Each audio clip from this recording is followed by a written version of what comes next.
Welcome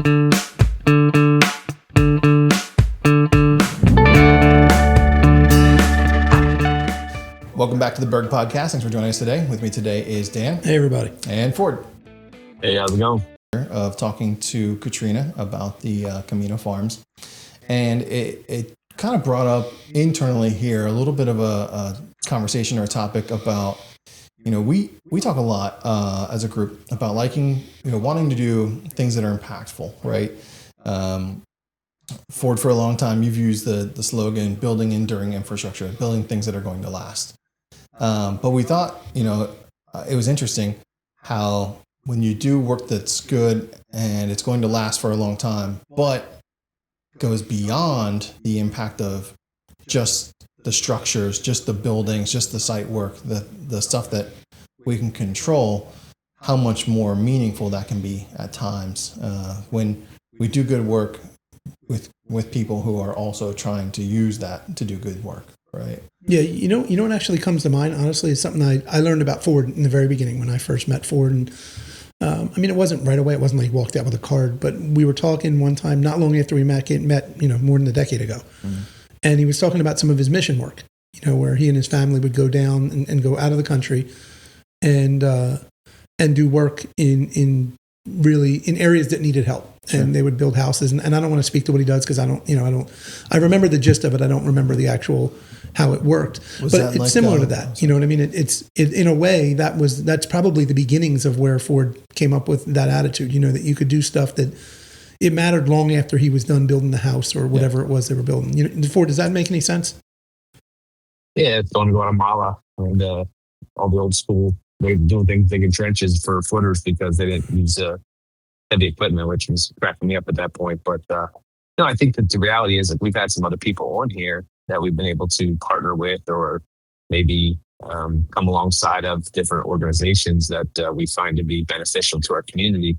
But here's a place where we can actually use our skills, not just financial resources, to try and help someone that's trying to do something that's not just, hey, everything we do is impactful. So it's not trying to minimize that, but the reality is that this stuff, adds a little extra cherry on top, shall we say. Yeah, I agree for sure.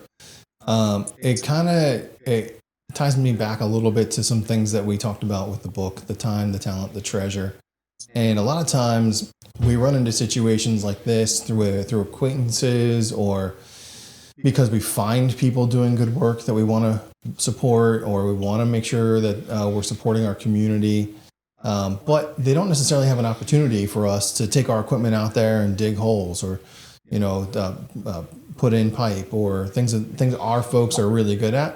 And we look for ways sometimes to I'm thinking like Good Sam. Yeah, we got that coming up again, right? Yeah, we look for ways to do things where we can be involved from a labor-intensive perspective that aren't necessarily our skills, right? We go and paint walls or clean houses and things like that. And those are good things. But when we get the chance to do that type of work with our actual skill set, I think for our folks, it's probably more impactful. Now, I don't want to misconstrue it. We didn't donate all of our time or all of our equipment or anything like that in this Camino Farms project, right? I mean, we're certainly being compensated for it. We did go after it aggressively, like you talked about, to try and make sure we had the opportunity to do that work because it would be important. But I think that that's a good place to sort of partner with community organizations, but not just by cutting them a check, not just by saying, here's some money, go do good work with it. And you think about it. I mean, in some ways, if you cut somebody a check, then they can go pay for something they need. Mm-hmm. But they're only going to get the value in return for what the thing is worth that they're buying. Right. When we're able to do, what we did with the park, right, in Downingtown, or Camino Farms, or here in Carnarvon, right? Or here in Carnarvon, or with the baseball field, all those sort of things. When we're able to do that, in a sense, you're actually giving more because you're donating to a cause in a way that they can't help themselves without paying an increased cost. And it really speaks to, almost going back to Andrew, remember Andrew said about a win-win-win. You know what I mean? Like one of those things where if we can have our people taking their talents to do their work and we can be successful with it and we can still operate as a company that way. But we can also save someone money on a project they're trying to do. Then it's a win for all of us. You know what I mean? The project gets done, the people that they're trying to serve can be served, and our people get to use their talents to go do work that matters. Yeah, for sure. You know, whereas give a man a fish and he eats for a day. Teach a man to fish and he eats for a lifetime. Yeah, I was actually just thinking that. I was going to say it, but I always try and leave the Bible references to you before. Yeah, I know them. They're buried in the Catholicism. I got them, but I hold them back. I was thinking to teach a man to fish, and I was like, it's applicable here, but is it when in Rome? Yeah, exactly.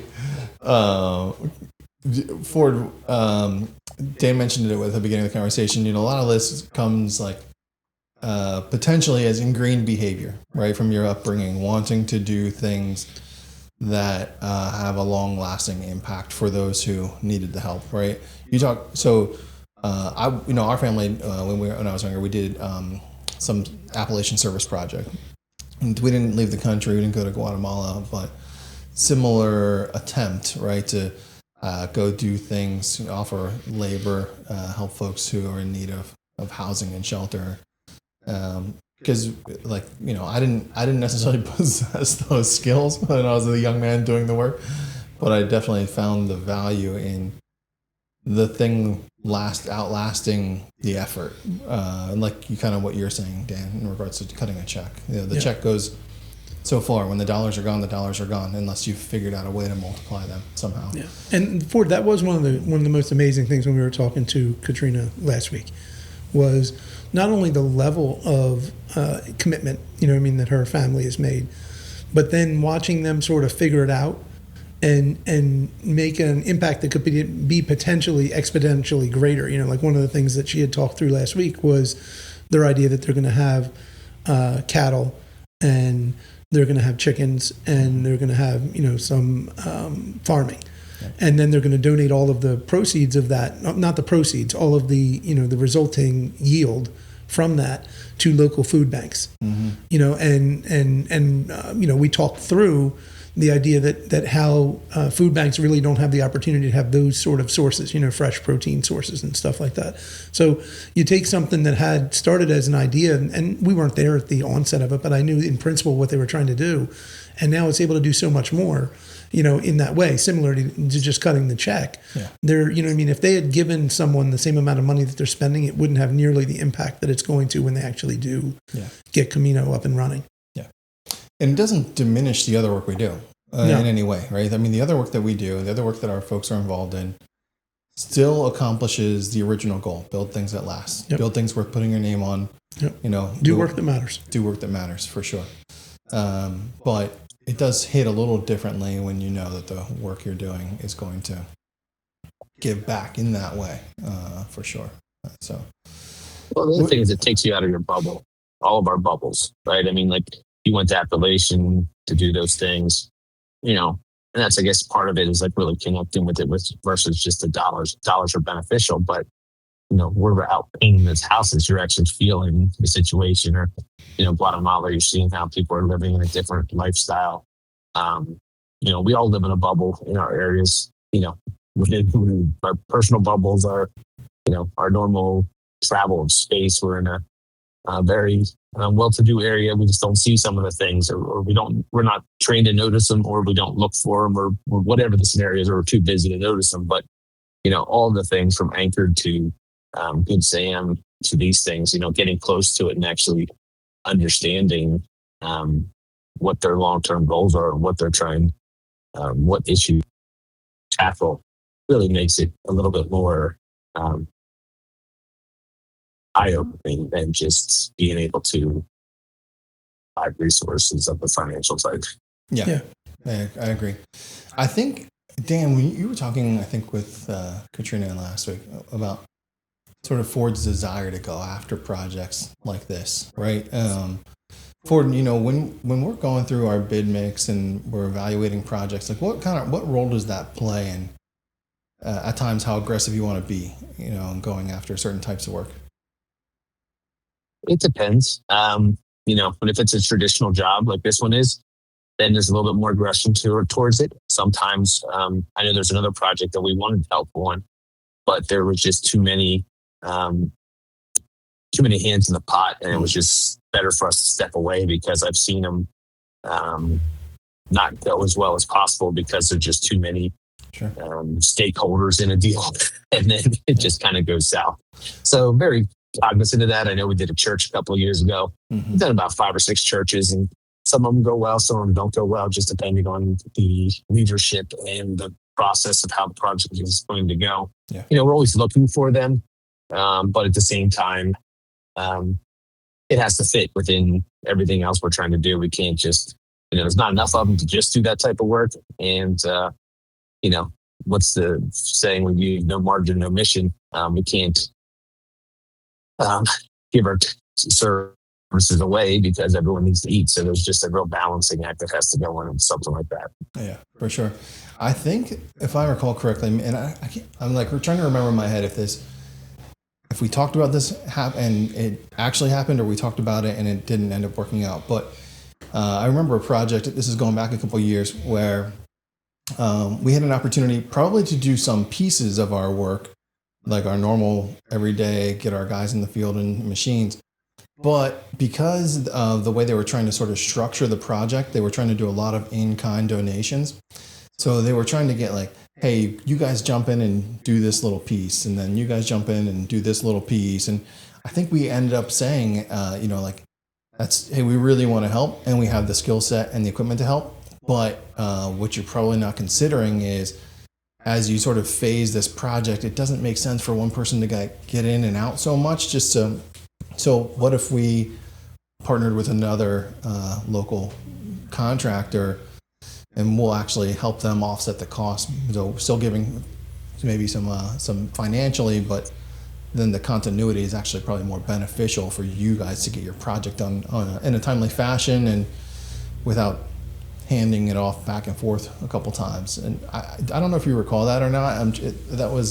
Well, there's 2 of them that come to mind. One, we just had to step away completely, and another one, we spend a lot of time on the planning phase with them, with another much larger contractor in our area. And then ended up both of us just kind of stepping away, and they hired a third contractor to actually do the work because there just wasn't enough work. And, we see it every day. Coordination is the key to our business across the board. And, you just got too many hands in the pot. It's just, everybody's trying to do the best thing, but it's just going to break down at some point, and it's not going to be the best result for what they're trying to do. So, we've learned that the hard way at times. And, sometimes it seems silly that we're walking away, but we're very cognizant of the fact that if it's, chopped up into 100 pieces, and there's no one watching it, it's just not going to work out well. Yeah. And I was thinking about this too. And I think in one of those 2 situations that there are no lack of opportunities to do good things, usually in close proximity to your community. Right. And so I think sometimes, you mentioned it a few minutes ago, if we had some enormous funding source and we could give it all away for free, we could probably fill our schedules regularly with things of this nature. But to some extent, there's only certain room in that schedule with those resources to make sure we're trying to assist without it being impactful to overall operations too. So you can't say yes to everything, unfortunately. No, and one of the things I look at with it too is if we focus on doing things that can be impactful in that way, and all we're doing is taking a project and we're able to, I'm thinking we're going to do a project for Montgomery School, another small project. Yeah. And all I really did was value engineer everything for them. Yeah. Right. I value engineered everything I possibly could to make this go as smoothly as possible. I coordinated everything with other people myself so that I said, this is the way this will go best, that you'll get the best number from here and the best number from here, to give them an end result that I gave them nothing. In other words, Jimmy, there was no donation. I'm not going to come back and give you a receipt and say, hey, Bri, here's a like kind exchange. Here's a tax write-off. It wasn't that. Sure. But they were able to do the project because we were able to figure out a way to assist them to get it into a number that works, that we can still go do the work. Right. And that's really where where we walk a line. You know what I mean? Is Ford's desire to be impactful in the community and to do good work for people in the sense of just like his trips to Guatemala. And then I think my desire to try and take that spirit but apply it to that we can still do the work, right? And there's times at which Ford just says, we're going to do this because I want to do this. And it's something small, and he can just decide that Ford, the person, is going to eat that cost. But that's not the world that you and I operate in. You know what I mean? When we're operating for Berg Construction, the best we can do is try and figure out a way to make something cost effective or take everything out of it so that it makes it work for a client.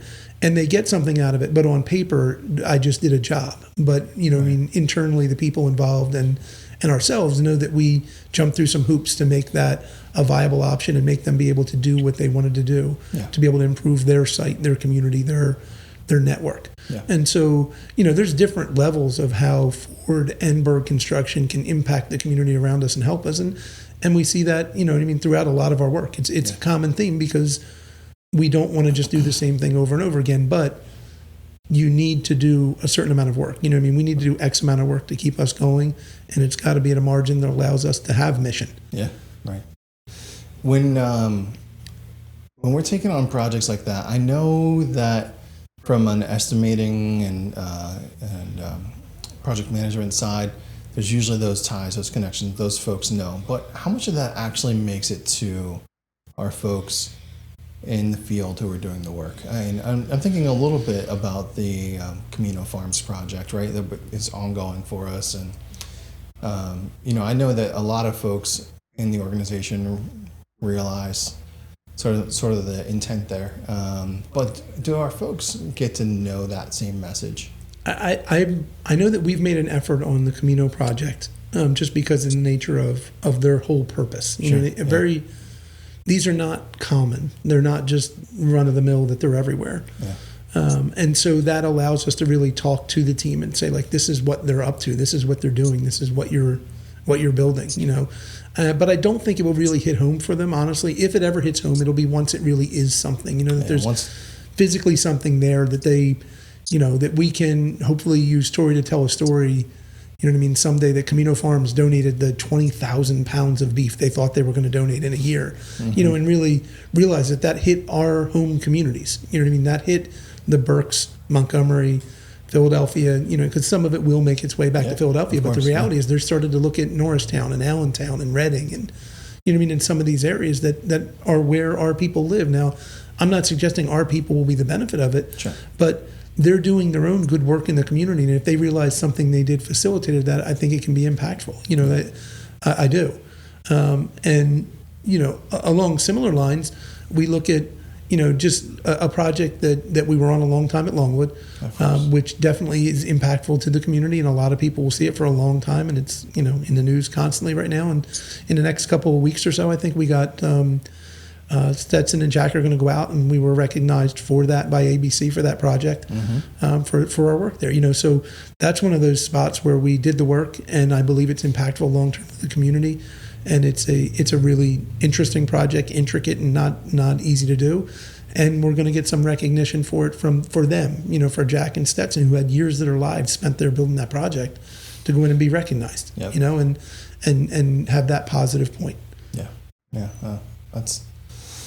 That's cool, for sure. And I think it does sort of speak volumes that, for me at least, knowing that, you know, Ford continues to look for those types of opportunities. So I think you know, the more our folks know that's part of the story, I think that's important. Hey, we're all here to make a living. We're all here to feed our families. We're all here to, you know, take care of our own personal business. But to that end, sometimes you can do more. Sometimes you can do more. Yeah, for sure. So. Yeah, that's probably a good place to wrap it up. And folks, I hope you got something from this. I hope you come back for another episode, and thanks for joining us.